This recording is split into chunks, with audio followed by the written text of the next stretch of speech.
It's another school year here at Elon University, and that means it's time for another season of one-on-one sports. I'm Bryson Burns. And I'm Harry Haber. And today we're going to be talking about some college football, MLB, and some NFL. And it all starts right now.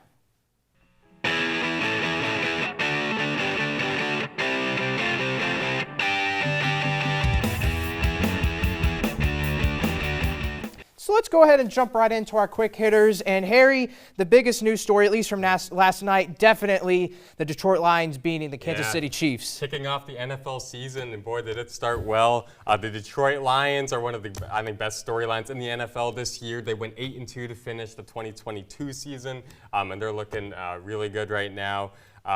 Jared Goff outplaying Patrick Mahomes, the Super Bowl MVP, pretty impressive. The only thing I was a little bit disappointed about was their rookie running back Gibbs. Didn't get quite as much playing time, or not playing time, didn't get quite as much carries, quite as much yards as the expectation kind of was. But it was overall a great upset, great game for Lions country. And there's really two things that really popped out to me during that game. First of all is the fact that the Chiefs receivers could not just catch. They just couldn't catch anything. No. I mean, there were multiple drops throughout the night. Patrick Mahomes was only 2 of 12 when he was throwing to his receivers in the second half. I mean, they just couldn't catch anything. And then you have Justin Ross, who was basically sitting on the sideline the entire game. Didn't let him play at all. The least playing time of all their wide receivers. Least playing time. And then the other thing that sticks out for me is Dan Campbell. Man, he made some really risky moves. You had that fake punt at the beginning of the game that worked out, then going forward on 4th and 2 late in the game at midfield. Didn't quite work out well for them, but he did really, really good. He projected a lot of confidence that Detroit needed. And even though I would say the Chiefs beat themselves more so than the Lions beat the Chiefs, I still think it was a very, very solid win for the Detroit Lions. But now that we're on the topic of the Kansas City Chiefs, we got to go ahead and look at Chris Jones, still holding out. Didn't play at all last night. No, what do you think? And I mean, and that's a huge loss to them. And who knows, maybe if they had him, they win that game. It's a 1-point game, and those are the type of games that they're going to need to win. You know, he came out saying that he just wants a raise and he's ready to play as soon as he wants. He's the 9th highest paid defensive tackle as of right now, but he kind of wants to be paid more in that top 5, closer to Aaron Donald. He's in the last year of his deal, so we could, see, just a new contract or contract extension.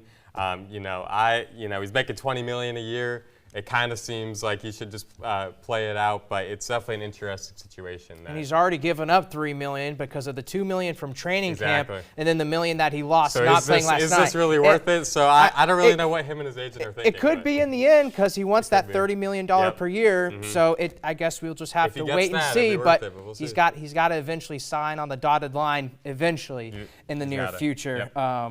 But going from football to the MLB, we'll come back to the NFL right at the end. But looking at the MLB, Ohtani still out, did not play last night. No. It isn't looking good for the Angels. Not looking good for the Angels. Their whole trade deadline of keeping him around is looking not to do very well.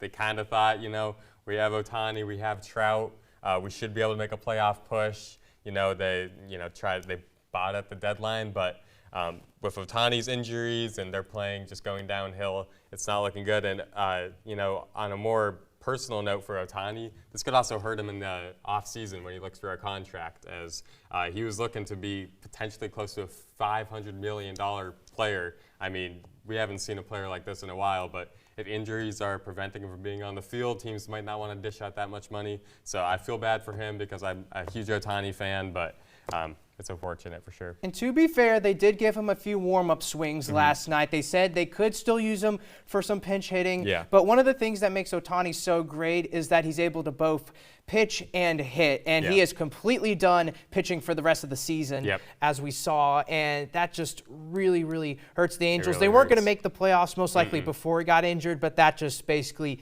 sealed the deal right there. That's a nail in the coffin right there. And Ohtani, 38-19 all-time on the mound in the MLB. I mean, they were willing to sacrifice so much to keep him. I think he could still win MVP. I know we're going to get into that later, but I think it's definitely going to be interesting to see where his future goes from here. We'll see if it's worth it for the Angels, at least in the long run. Certainly not so this year. But the final story, going back to the NFL, Lou Headley, the 30-year-old rookie for the New Orleans Saints. I mean, this is like something out of a sports movie. Yeah, it's super cool. He worked as a laborer before becoming a surfing tattoo shop owner. Really cool, 30 years old, from Australia. So he played in the AFL. So something pretty cool, just like kind of a heartwarming story. I think he's going to become a fan favorite very quick. Kind of an unusual way to reach the NFL, especially as a 30-year-old rookie. You don't really see that often. It's really interesting. And we've started to see that more and more. Around a third of all punters in the NFL right now came from Aussie rules football. We've seen a lot more Australians getting to the NFL as a whole. But, I mean, just looking at his entire background, as you said, basically a blue-collar guy for basically 5 years, then went to junior college in San Francisco, then went to Miami, had a great career at Miami, and then not only went to the Saints as an undrafted free agent, but won the starting job over their incumbent punter. I mean, it's just crazy once you think more about it, It's Harry. super cool. It's super heartwarming. I hope he succeeds. I hope he gets lots of playing time and does well with the Saints. And then, of course, he has that relationship with Dwayne "The Rock" Johnson, wore number 94 at Miami. Dwayne shouted him out, and they've even talked multiple times. I mean, just really embracing that tradition over there at Miami. And, I mean, it really does feel almost just like a sports movie, as I said earlier, really just does. how it all worked out. I guess just one of those kind of underdog stories that we love hearing in the NFL so much. It's awesome whenever you get that. Well, I'll do it for quick hitters, but make sure you stick around as we're going to be talking about some NFL action coming up next. Welcome back to One-on-One Sports, ladies and gentlemen. We're going to go ahead and take a look at some Week 1 NFL matchups with Ethan Potash and Jacob Blank. Take it away, boys. And thank you, Bryce. And Jacob, why don't you take us into our first game that we're going to preview? So the first game of all four of our marquee matchups is the Bengals against the Browns. Obviously, the Browns don't perform well since they came back from the merger in 1999, but I still think that the Browns are going to take it. They're going to take you over the Bengals, and even though the Bengals are favored in this game, I think this is more of Cleveland's to win than the Bengals to lose. I think that the Browns, their defense is definitely well more built. The new key off-season additions of Okoronkwo and Zadarius Smith, Dalvin Tomlinson, it's definitely going to help that defense, especially with the pass rush with Myles Garrett. The Bengals, I mean, their secondary isn't looking great. I don't like what their secondary is doing. They lost Von Bell in the offseason. Jesse Bates signed a huge, massive deal with the Falcons. Their offense is always going to be the same. It's going to be very high explosive with Joe Mixon, Joe Burrow, Tyler Boyd, T. Higgins, and Jamar Chase. But I just don't think it's going to be enough with the Browns' new look offense of a new and improved Deshaun Watson. Elijah Moore was traded from the Jets over there. And Amari Cooper returning, and the always consistent Amari Cooper, who's going to lead this team in receiving yards. And David Njoku on a new contract. I think he's going to be a very key contributor to this team. And next up, our next game is the Dolphins and Chargers in the 4:25 slot.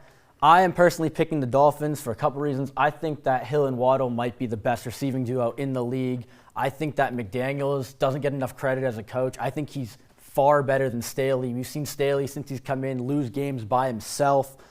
J.C. Jackson, when he came in last year, he had a lot of hype around him coming in from New England. Everyone was like, oh, J.C. Jackson, this is going to be the perfect guy to fix the Chargers secondary.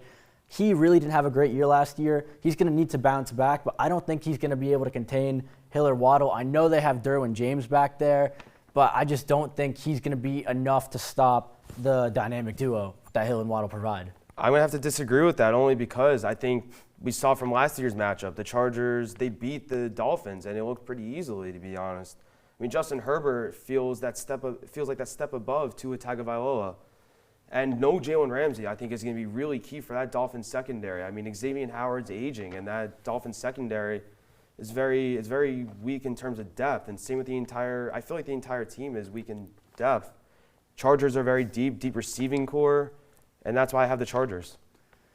All right, yeah, so the next game we got is the Giants and the Cowboys. And as a Giants fan, I don't see us winning this game, even though it is at MetLife Stadium.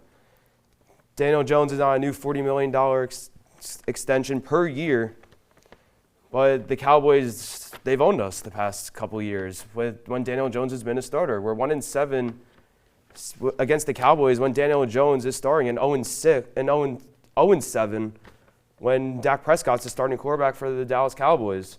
Cowboys should be favored. I mean, I think this game will be closer than what people think. The Giants have their new key offensive additions from the offseason. Darren Waller, though, he's now questionable. I think he will play, but how big will his impact be? I mean, who knows? And I mean, the Giants' defense is very solid. Kayvon Thibodeau, let's see how he steps up in his second season. Azeez Ojulari has always been very solid. But the receiving core is what I feel like could hold down the Giants with Trayvon Diggs as the number one corner for the Cowboys. I mean, Isaiah Hodgins, let's see what he's going to do. I mean, he's followed Dable around his entire career from Buffalo now to New York, and he's become our number one receiver. But the Cowboys have very solid linebackers. Leighton Vander Esch has always played well against the New York Giants. Brandon Cooks is a new receiver for them, key offensive addition again for Dak Prescott. That slides Michael Gallup down to the 3. And Brandon Cooks is always consistent. We see what he's done with back quarterbacks. Now you give him a capable quarterback and a great offense. And Stephon Gilmore, I mean, we've seen what he's done when he was in Buffalo, when he was in New England. He was the Defensive Player of the Year. This guy was still great even after New England. I mean, he had a very solid year last year in Indianapolis. And I see the Cowboys taking this one, but I don't think it's going to be that big of a blowout as what people are making out to be.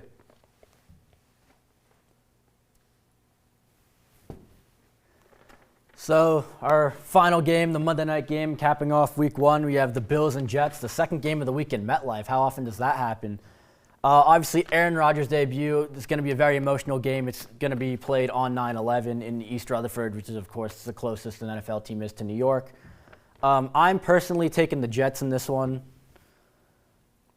I think that their defense is top-notch. I'm aware that the Bills' defense is also good. However, last year the Jets beat them with Zach Wilson. They held them to a one-score game where Mike White played.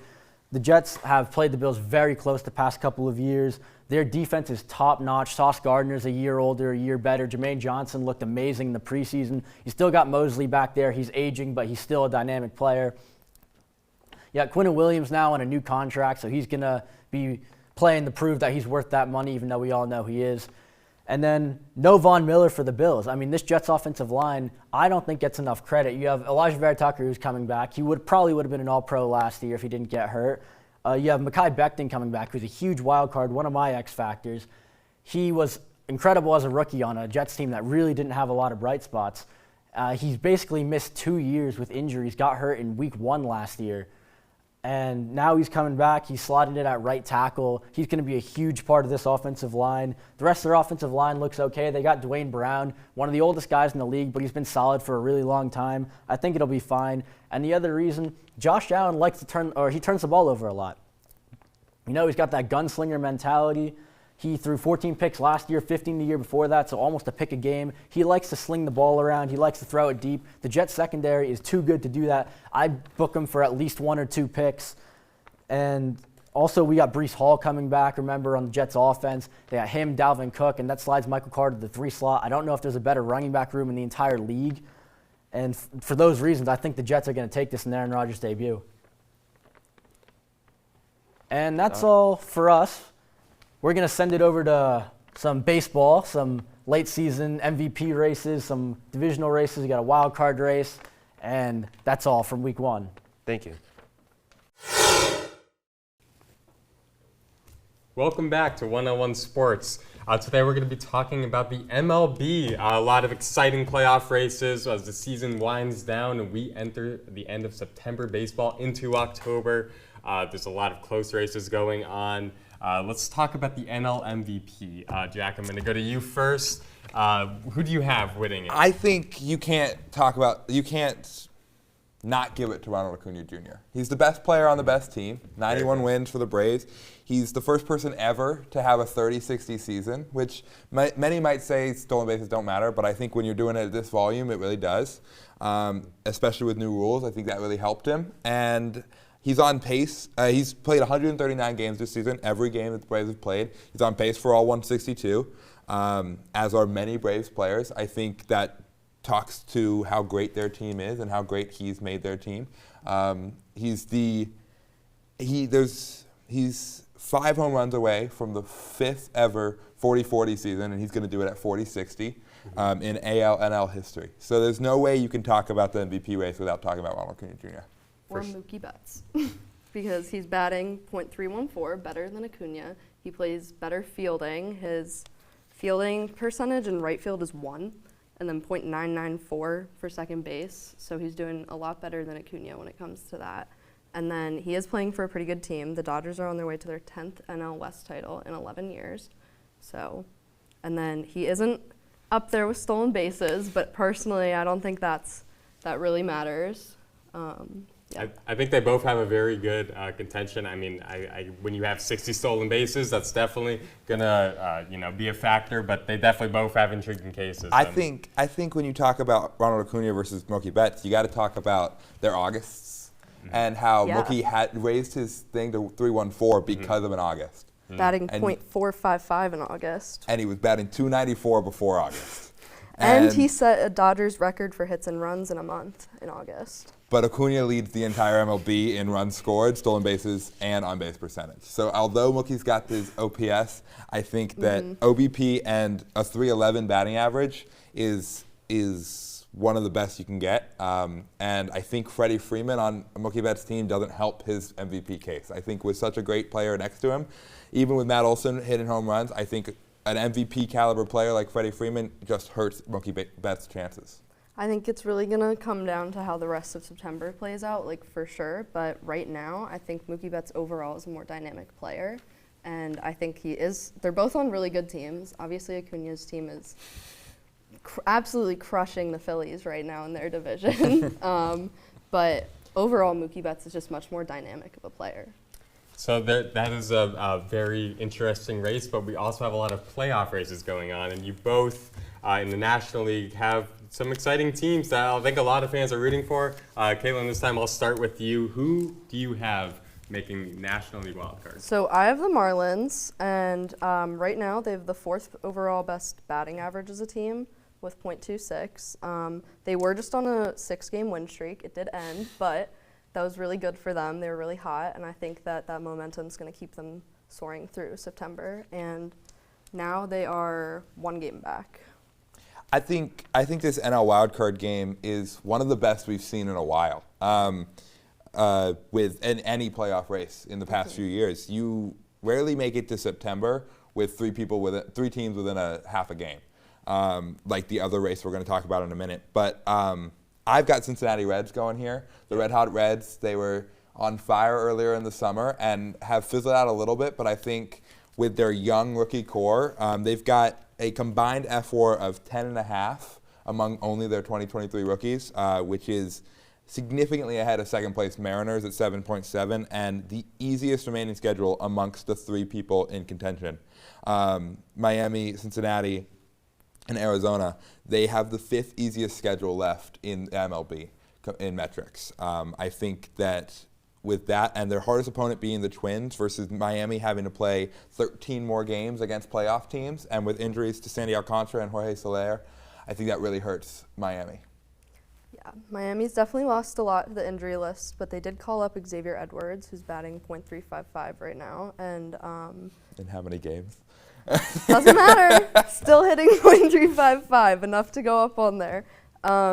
And they have a good closer right now, Tanner Scott. He has a 2.33 ERA, which is pretty good. They do have a tough schedule coming up, but I think that 6-game win streak is going to keep them. Their momentum's really good. Their team's coming together because they did really well after they lost 2 All-Stars to, or maybe they weren't All-Stars. I don't know if that's right. They lost 2 really good players to the injury list, and they still went on a 6-game win streak. 2 All-Star caliber. Yes. Yes. Absolutely. Thank you. Sure. Yeah, I mean, I think it's really exciting what the MLB did expanding the playoffs, because now you have these teams in contention who, 2 years ago wouldn't be when we only had 10 teams. Absolutely. And so having 3 wildcard teams I think is really exciting. I think that's also why attendance has kind of gone up. A lot of teams are competing who weren't before. I like both of those teams. I do like Ellie De La Cruz, Yeah. so I'm kind of rooting for the Reds, but Absolutely. I could definitely see both of them. And there is one more kind of really close race going on, and that is the American League West. We have 3 teams really in there. I'm interested to see who you guys have coming out on top of that division. If you don't mind me starting, I've got Seattle Mariners. They're half a game back right now from Houston, both in the playoff hunt for sure. Seattle's 2 games up in the wild card, and they are 8-2 against the Astros this season, with 3 more vital games against them later in the stretch. They are 28-11 since starting 50-50 this season. They were the definition of mediocre. Like, home and away stats were the exact same in those first 100 games, and have turned it around behind a really powerful young core. Julio Rodriguez, first player to have a 25-plus stolen base, 25-plus home run season in both of his first 2 seasons in the MLB in history. I think we can both agree that nobody wants to see the Astros winning. Nope. And Absolutely Astros fans. yeah. No, I'm not sorry. I'm Phillies all the way. But I think the Seattle's got a really great chance with a late stretch, a pretty easy, a relatively easy rest of their season, and some really big games against Houston. Also, they do have George Kirby. I will just say that. Love him. Brad. There we Just go. gotta mention him. But the Rangers have been really, really good this season. They're in a little bit of a rut, but they've still been going really well. They have Corey Seager, and they acquired a lot of people in the trade deadline. They have Aroldis Chapman, who's personally one of my favorites. But Corey Seager's leading the AL with his batting average, and Marcus Semien has played in 139 Rangers games, all of them. And he's the only all-star right now that's avoided the injury list, last I checked, I should say. And they called up Evan Carter to replace Adolis Garcia. And in the minors this season, he's batting .288, so pretty good. And in AAA, he only played 8 games, but he hit .35. I want to talk about Aroldis Chapman since you brought him up. In August, he pitched a 5.4 ERA, so yes, he's on their team, but not really helping. I think Rangers losing 3 big games and getting gobsmacked by the Astros, I should put. Like, Yeah. Term. Yeah. Outscored a lot to not very many. They are playing the A's next, though. Yes. And they do have that's free wins. A good bit the back. Rangers but versus A's. They're gonna maybe make up. They should make up those 3 games back. I think those 7 games left between Seattle and Rangers are going to be a really good one to see. Seattle's 1-5 against the Rangers this season versus an 8-2 for the Astros. But most of those games have been away. 4 of the next 7 are at home for the Astros, and they are 1-2 at home. So I think for the Mariners, I should say, and I think that's really big for them. Great talking to you guys about baseball. A lot of tight races going on in September. Going to be very interesting to see. Always a great time for baseball. But what else is going on is college football, and that's what we're going to be talking about next. Welcome back to One-on-One Sports. I'm Bryson Burns, joined alongside Caden Strickland and Nick Chirichillo. And gentlemen, it's the best time of the year. It's time for some college football, baby. Week 1 is in the books. We have some very spicy Week 2 takes coming up. And so I'm going to go ahead and throw it to you first, Caden. Colorado, talk of the town after Week 1, got that huge upset win against TCU. Coach Deion Sanders, Coach Prime at the helm. Do you think they are a playoff contender? Oh, I'm riding the Bucks, baby. Excuse me, the Buffs all the way. And it all starts at quarterback with Shedeur Sanders. And he had an incredible debut for the Buffs. 510 passing yards, 4 touchdowns, 0 interceptions, 80% passing. That's going to get it done no matter who you're playing against. And then we go over to Travis Hunter, who just dominated on both sides of the field at corner and at receiver. They've got a strong schedule. I have them dropping 2 games at Oregon and USC, but other than that, I don't think there's another team in the Pac-12 that can beat them. But the sky is the limit for the Buffaloes this year. They're a very inexperienced team, but they just beat the national runners-up in their first ever game. It's only up from here. I do not agree with you at all. I cannot see Colorado becoming a playoff contender. When you look at their schedule, they play USC, Oregon, and Utah. And you mentioned that you can probably see them losing a game to USC and Oregon, but you got to remember Utah is really good. They finished up there last year in the rankings, and they beat USC twice.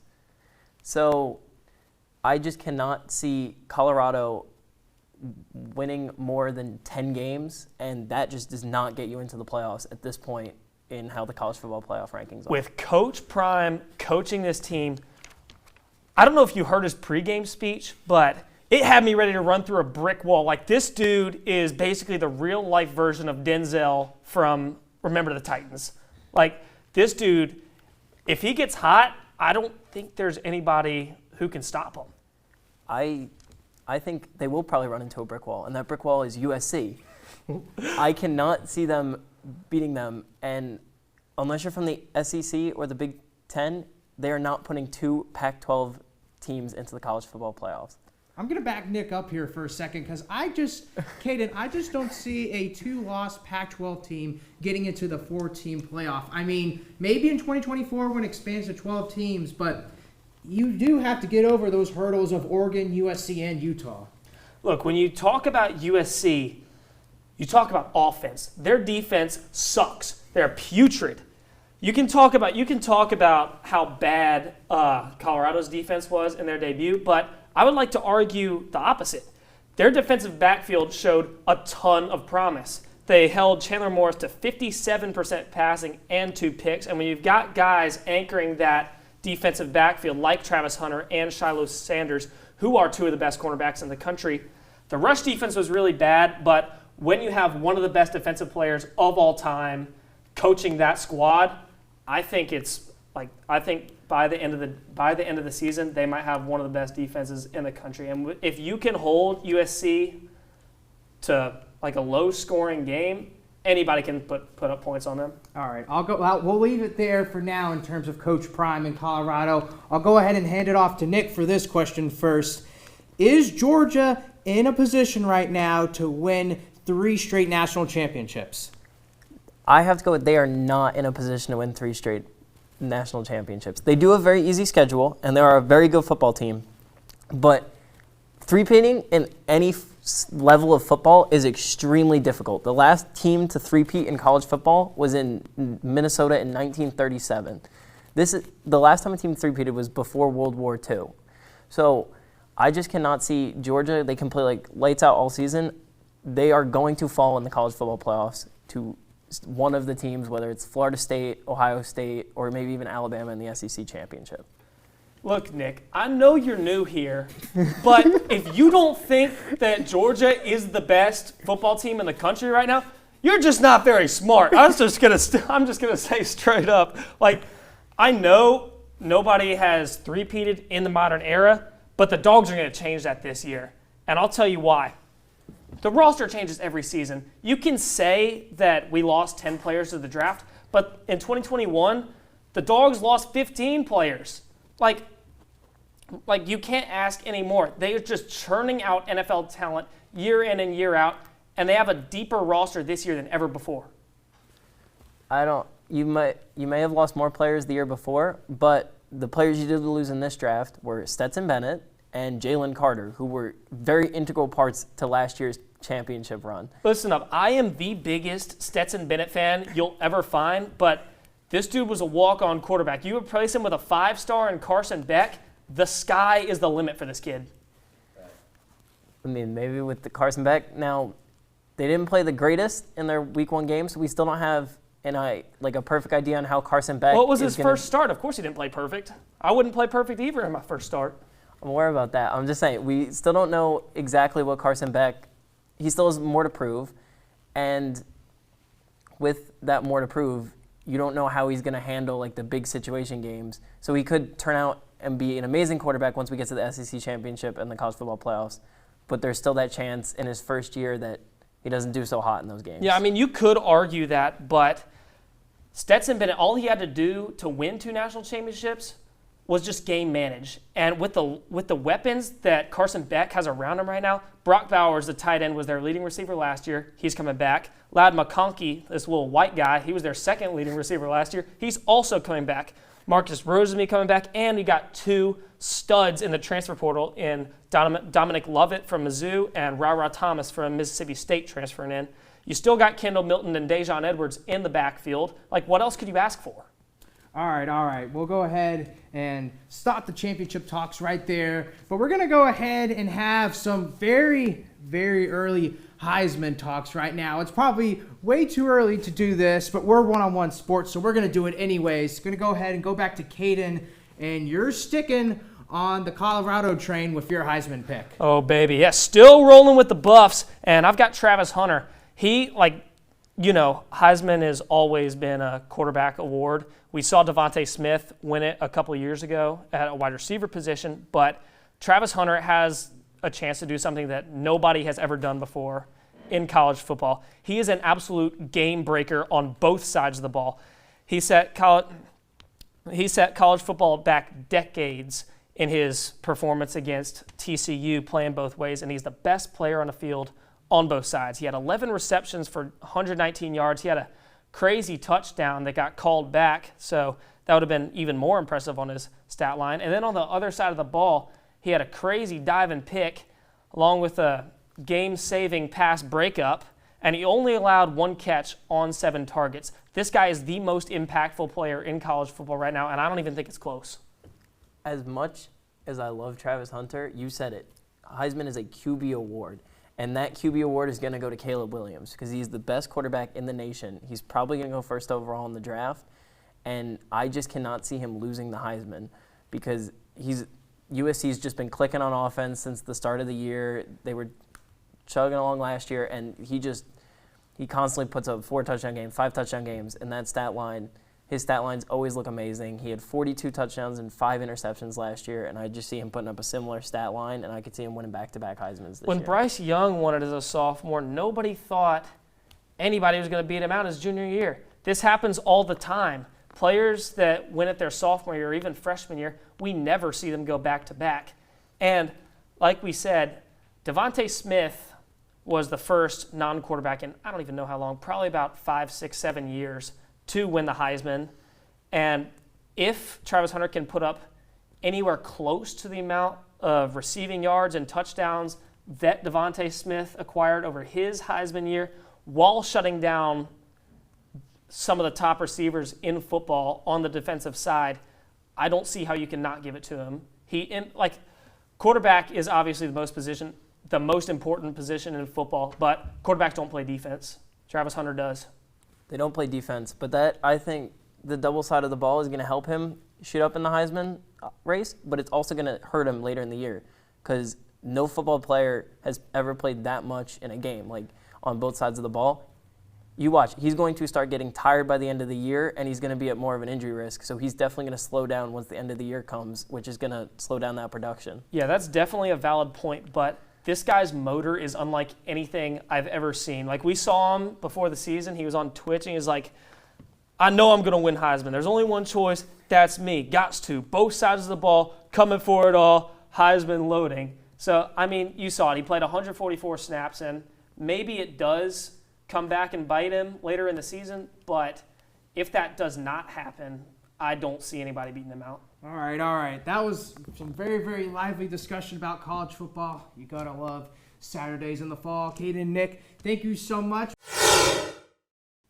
That does it for this episode of 101 Sports, but make sure you hit that subscribe button so you don't miss the next episode. And follow us at 101 Sports for more updates. Until next time, whose side are you on?